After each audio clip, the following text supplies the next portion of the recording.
কবিতাৰ শিৰোনাম এটুকুৰা খং।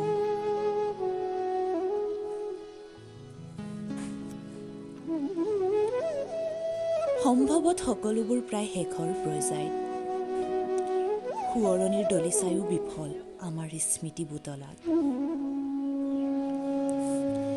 সেই তাহানিৰ দিনবোৰে ভাল আছিল। মই তই হোৱাৰ বিপৰীতে আমি আমাৰ বুলি ভাবিছিলোঁ। মৌনতাটো যেন আমাৰ কোলাহৰ সৃষ্টি আছিল। অনুভৱবোৰকে প্ৰেমা স্পন্দনেৰে সাৱটি ৰাখিছিলোঁ বুকুৰ এচুকত।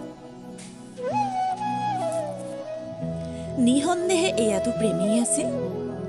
বিশ্বাস আৱেগৰ ৰছীৰে বন্ধা এটি সম্পৰ্কই আছিল। কেতিয়া জানো তোৰ খংবোৰ ইমান প্ৰিয় হৈ পৰিল। যদি প্ৰেমেই আছিল আৱেগৰ প্ৰতিক্ষণ,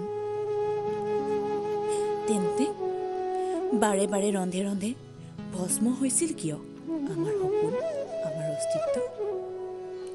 আৰু আজি সকলোবোৰ শেষ। সম্ভৱত সকলোবোৰ প্ৰায় শেষৰ পৰ্যায়ত।